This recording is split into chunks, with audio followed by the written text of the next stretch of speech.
பிறந்ததுல இருந்தே நம்ம கிளம்புற வரைக்கும் நம்ம கூடவே இருக்கக்கூடிய ஒரு விஷயத்தை பத்தி நம்ம தெரிஞ்சுக்க போகிறோம். அது நம்ம மூச்சுக்காத்தை வச்சு நம்ம வாழ்க்கைக்கு தேவையான விஷயத்தை எப்படி அடையிறது, மூச்சுக்காத்தை வச்சு நம்ம ஆரோக்கியமாக இருக்கிறது எப்படி, மூச்சுக்காத்தை வச்சு நம்ம ரிலேஷன்ஷிப் சரி பண்றது எப்படி, இதெல்லாம் தெரிஞ்சு என்னங்க ரிலேஷன்ஷிப் எப்படி சரி பண்ண முடியும்?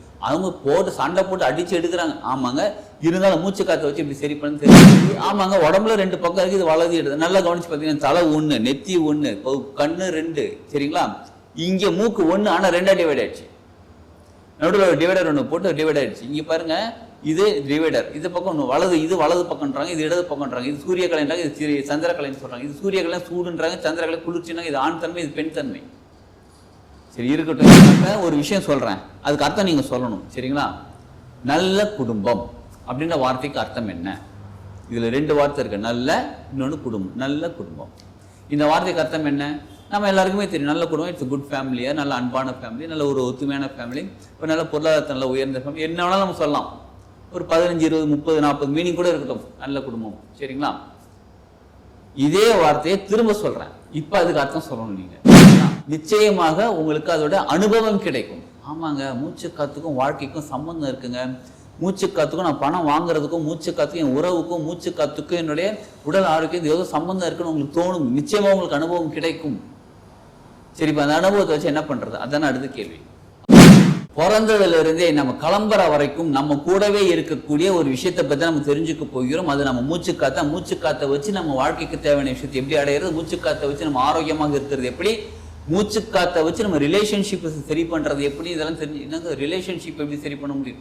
அவங்க போட்டு சண்டை போட்டு அடிச்சு எடுக்கிறாங்க. ஆமாங்க, இருந்தாலும் மூச்சுக்காத்தை வச்சு எப்படி சரி பண்ண தெரிஞ்சுக்க போகிறோம். இந்த வீடியோ முழுசா பாருங்க. வாழ்க வளமுடன். Healing hands education healing centre தங்களை அன்புடன் வரவேற்கிறது. நமக்கு ரெண்டு மூச்சுக்காத்து இருக்குங்க. நம்ம நார்மலா எல்லாருக்கும் தெரியும், உள்ளுக்குள்ள போற மூச்சுக்காத்து, வெளில வர மூச்சுக்காத்து. நான் இதை பத்தி பேசலங்க. நான் சொல்ற ரெண்டு மூச்சுக்காத்து, ரெண்டு தன்மையான மூச்சுக்காத்து இருக்கு. ரெண்டு தன்மையான என்னன்னு கேட்குறீங்களா? வலது பக்கம் தன்மை மூச்சுக்காத்து, இது வலது நாடின்னு சொல்லுவாங்க. இடது பக்கம் போற மூச்சுக்காத்து இடது நாடின்னு சொல்லுவாங்க. இது ஆமாங்க, உடம்புல ரெண்டு பக்கம் இருக்கு, இது வலது இடது. நல்லா கவனிச்சு பார்த்தீங்கன்னா தலை ஒண்ணு, நெத்தி ஒண்ணு, கண்ணு ரெண்டு, சரிங்களா? இங்க மூக்கு ஒண்ணு, ஆனா ரெண்டா டிவைட் ஆயிடுச்சு. நடுவில் ஒரு டிவைடர் ஒன்று போட்டு டிவைட் ஆயிடுச்சு. இங்க பாருங்க, இது டிவைடர், இது பக்கம் ஒன்று வலது, இது வலது பக்கம்ன்றாங்க, இது இடது பக்கம்ன்றாங்க. இது சூரிய கலைன்றாங்க, இது சந்திரக்கலைன்னு சொல்றாங்க. இது சூரிய கலை சூடுன்றாங்க, சந்திரக்கலை குளிர்ச்சினாங்க. இது ஆண் தன்மை, இது பெண் தன்மை. சரி இருக்கட்டும். இப்போ என்ன பண்ணணும், இதை வச்சு எப்படி நம்ம தேவையான விஷயத்தை அட்ராக்ட் பண்ண போறோம், இல்லை எல்லா ப்ராப்ளம் எப்படி சால்வ் பண்ண போறோம்னு கேட்குறீங்களா? இங்கே தாங்க விஷயமே இருக்குது. இப்போ வலது ஆண் தன்மைங்கிறது ஒரு ஆக்ரோஷம், வீரம், இந்த மாதிரி விஷயங்கள் தான் ஆண் தன்மை, சரிங்களா? பொறுமை, நிதானம், அமைதி, அன்பு, இதெல்லாம் பெண் தன்மை. நம்ம பேசும்போது ஒரு தன்மையில பேசுறோம்னு வச்சுக்கோங்களேன், நீங்க இதை கொஞ்சம் செய்யுங்களேன் அப்படின்ற தன்மை எதுனா கொஞ்சம் ஆர்டர் கொடுக்குற தன்மை. நீங்க இதை கொஞ்சம் செய்யுங்களேன் அப்படின்னா ரிக்வெஸ்ட் பண்ற தன்மை.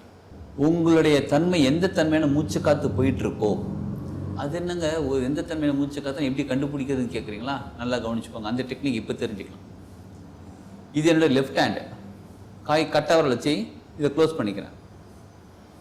வலது பக்கம் மூச்சு உள்ளே எடுத்து வெளியில் விடுறேன். ஓகே, இப்போ என்னோட வலது கையை கட்டவரை வச்சு வலது பக்கம் முடிக்கிறேன். மூச்சை உள்ளே எடுத்து வெளியில் விடுறேன். இந்த ரெண்டு பக்கத்தில் எந்த பக்கம் நமக்கு மூச்சு காத்து சுலபமாக போயிட்டு வருதோ, ஃப்ரீ ஃப்ளோவாக இருக்குதோ, அந்த பக்கத்துக்கான தன்மை தான் இப்போ நமக்கு நடந்துகிட்டு இருக்கு. இதற்கு பேர் உயிர் நாடி. எந்த பக்கம் நமக்கு மூச்சு காத்து சுலபமாக போயிட்டு வருதோ அது உயிர் நாடி. உயிர் சக்தி நம்மளை நாடி வந்து இந்த சரம் வழியாக மூச்சு காத்து வழியாக போகிறது வலது பக்கம், இல்லை சிலருக்கு இடது பக்கம் மூச்சு காத்து வழியாக போகிறது. சரி, இப்ப வலது பக்கம் நமக்கு மூச்சு காத்து நடக்கும்போது இதை கொஞ்சம் செய்யுங்களேன்னு சொன்னா ஆர்டர் கொடுத்து அவங்க செய்வாங்க. இடது பக்கம் மூச்சு காத்து இருக்கும்போது இதை கொஞ்சம் செய்யுங்களேன் அப்படின்னு சொல்லி பொறுமையா சொன்னா அவங்க செய்வாங்க. இந்த சரம் மூச்சு காத்தை வச்சு நம்ம மற்றவங்களுக்கு ஆர்டர் கொடுத்து வேலை வாங்குறது மட்டும் கிடையாதுங்க.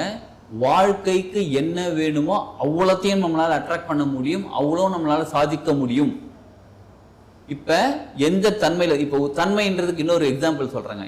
இப்ப ஒரு விஷயம் சொல்றேன், அதுக்கு அர்த்தம் நீங்க சொல்லணும், சரிங்களா? நல்ல குடும்பம் அப்படின்ற வார்த்தைக்கு அர்த்தம் என்ன? இதுல ரெண்டு வார்த்தை இருக்கு, நல்ல, இன்னொன்று குடும்பம். நல்ல குடும்பம், இந்த வார்த்தைக்கு அர்த்தம் என்ன? நம்ம எல்லாருக்குமே தெரியும், நல்ல குடும்பம் இட்ஸ் குட் ஃபேமிலியா, நல்ல அன்பான ஃபேமிலி, நல்ல ஒரு ஒத்துமையான ஃபேமிலி, இப்போ நல்ல பொருளாதாரத்தை நல்ல உயர்ந்த ஃபேமிலி, என்ன வேணாலும் நம்ம சொல்லலாம். ஒரு 15, 20, 30, 40 மீனிங் கூட இருக்கட்டும், நல்ல குடும்பம், சரிங்களா? இதே வார்த்தையை திரும்ப சொல்றேன், இப்போ அதுக்கு அர்த்தம் சொல்லணும் நீங்க, சரிங்களா? நல்ல குடும்பம், இதுக்கு அர்த்தம் என்ன? வார்த்தை மாற்றவே இல்லை, நான் அதே வார்த்தை தான் சொல்கிறேன். நல்ல குடும்பம் அப்படின்னு என்ன அர்த்தம்? அது குடும்பமா அதெல்லாம் எப்போ பார்த்தாலும் சண்டை பிரச்சனை, இதுனா என்னப்பா அது? நல்லா கவனிச்சுக்கோங்க, இதுதான் தன்மை. நம்ம வார்த்தையை மாற்றலை, பிரபஞ்சத்துக்கு இது புரிய வேண்டியது. வார்த்தையில் எந்த தன்மையில் பேசப்படுறது? இது மூச்சு காத்து வழியாக நடக்கக்கூடியது.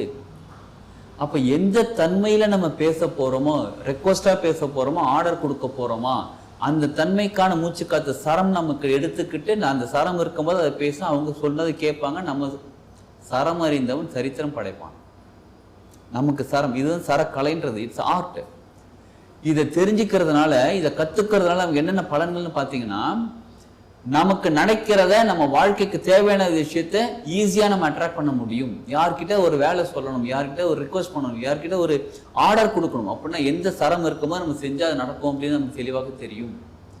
இட்ஸ் நாட் ஒன்லி மேனிஃபெஸ்டேஷன், இது நிறைய விஷயத்துக்கு சம்மந்தப்பட்டது. சரம்ங்கிறது பெரிய கலை. அந்த கலையில் நம்ம கற்றுக்க டெய்லி லைஃப்பில் ப்ராக்டிஸ் பண்ண நிறைய விஷயங்கள் மாறும். நீங்கள் ட்ரை பண்ணி பாருங்கள். இப்போ உங்கள் வீட்டிலே யார்கிட்ட போயிட்டு என்ன பண்ணுங்கள், ஒரு ஆர்டர் கொடுக்க போகிறீங்கன்னா உங்களுக்கு என்ன பக்கம் மூச்சு காத்து போகுதுன்னு பாருங்கள்.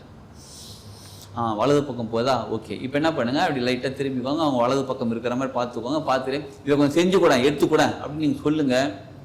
டக்குன்னு எடுத்து கொடுத்து அவங்க பாட்டுக்கு போயிடுவாங்க, ஏதோ ஒன்று நடக்கும். இதே இடது பக்கம் மூச்சு காத்து போகுது, சரிங்களா? இடது பக்கம் மூச்சு காத்து போகும்போது அவங்க கிட்ட ஆர்டர் கொடுங்க, இதை கொஞ்சம் எடுத்துக்கூட அப்படின்னா, ஏன் எடுத்துக்க தெரியாதா உனக்கு எடுத்துக்கோன்னு சொல்லிட்டு அவங்க பாட்டுக்கு போயிடுவாங்க. ட்ரை பண்ணி பாருங்க. நான் ஒரு எக்ஸாம்பிளுக்காக இதை சொல்றேன். உங்கள் வாழ்க்கையில நீங்க எப்படி இம்ப்ளிமெண்ட் பண்ண முடியுமோ அதை பண்ணி பாருங்க. நிச்சயமாக உங்களுக்கு அதோட அனுபவம் கிடைக்கும். ஆமாங்க, மூச்சு காத்துக்கும் வாழ்க்கைக்கும் சம்பந்தம் இருக்குங்க. மூச்சு காத்துக்கும் நான் பணம் வாங்குறதுக்கும், மூச்சு காத்துக்கும் என் உறவுக்கும், மூச்சு காத்துக்கும் என்னுடைய உடல் ஆரோக்கியம் ஏதோ சம்பந்தம் இருக்குன்னு உங்களுக்கு தோணும். நிச்சயமா உங்களுக்கு அனுபவம் கிடைக்கும். சரி, இப்போ அந்த அனுபவத்தை வச்சு என்ன பண்றது? அதான அடுத்த கேள்வி. எனக்கும் சரம் பத்தி தெரிஞ்சுக்கணுங்க, ஆர்வமா இருக்கு. இந்த டெக்னிக் நல்லா தாங்க இருக்கு, இதை பத்தி இன்னும் வேற என்னெல்லாம் பண்ண முடியும்? இதற்கான ஃப்ரீ இன்ட்ரோடக்ஷன் கிளாஸ் நம்ம நடத்துறோம். அதுக்கான டீட்டெயில் தெரிஞ்சுக்கிறதுக்கு நீங்க வீடியோவில் வரக்கூடிய கான்டாக்ட் நம்பர் கான்டாக்ட் பண்ணுங்க. டிஸ்கிரிப்ஷன்ல இருக்கக்கூடிய வாட்ஸ்அப் லிங்க்ல கிளிக் பண்ணி நீங்க குரூப்ல ஜாயின் பண்ணிக்கோங்க. அந்த டீட்டெயில் உங்களுக்கு அனுப்பப்படும். நீங்க அதில் ஜாயின் பண்ணுங்க. அப்பதான் தெரியும் உங்களுக்கு சரம் இவ்வளோ பெரிய விஷயம் இருக்கா, இதை சித்தர்கள் சொல்லி கொடுத்துருக்காங்களா, ஓ அதை தான் நம்ம இப்போ ஃபாலோ பண்ணாம இருக்கிறோமா அப்படின்னு நிறைய விஷயம் உங்களுக்கு தோண ஆரம்பிக்கும். அது முழுமையாக கற்றுக்கிறதுக்கான ஆர்வம் கிடைக்கும். கற்றுக்கோங்க, உங்கள் வாழ்க்கையில் பெரிய நல்ல மாற்றம் ஏற்படும். சரி, இப்போது என்ன பண்ணலான்னு கேட்குறீங்களா? எந்த பக்கம் உங்களுக்கு சரம் இருக்கோ அதுக்கு தகுந்தவ தன்மையில் பேசுங்க. உடல் உழைப்பு நல்ல ஸ்ட்ராங்காக பண்ணணுமா? வலது பக்கம் சரம் இருக்கும்போது அதை ஆரம்பிங்க. மனசு மகிழ்ச்சி, எப்போ டூர் போகிறீங்க, ஃப்ரெண்ட்ஸோட ஃபேமிலியோட டூர் கிளம்புறீங்க, வெளில போகிறீங்களா, இடது பக்கம் சரம் இருக்கும்போது அதை ஆரம்பிங்க. எப்படி ஆரம்பிக்கிறீங்களா? ஃபர்ஸ்ட்டு நீங்கள் கிளம்புறதுக்கு முன்னாடி வீட்டில் உட்காந்துருக்கீங்களா? சரி, இடது பக்கம் சரம் இருக்குது, அப்படியே ஏஞ்சி கிளம்புங்க. சந்தோஷமாக ஜாலியாக இருக்கும். ஒரு ஹார்ட் ஒர்க் பண்ண போகிறீங்க, உடல் உழைப்பு, வலது பக்கம் மூச்சு இருக்குது, பேஞ்சு கிளம்புங்க. இதை சரம் மாற்றிக்கிற கலையெல்லாம் நிறையா இருக்குது. கால் மாற்றும் கலைன்னு சொல்லுவாங்க, அதெல்லாம் இருக்குது. ஏற்கனவே சொன்ன மாதிரி டீட்டெயில் தெரிஞ்சுக்கணும், வீடியோவில் கூட கான்டாக்ட் நம்பர் கான்டாக்ட் பண்ணுங்கள். நிறைய விஷயம் தெரிஞ்சுக்கலாம். நம்ம வாழ்க்கையை சுலபமாக மாற்றுறதுக்கு ஒரு அருமையான கலை. இதை கற்றுக்கொள்வோம், வாழ்க்கையில் வெற்றி அடைவோம். வாழ்க வளமுடன்.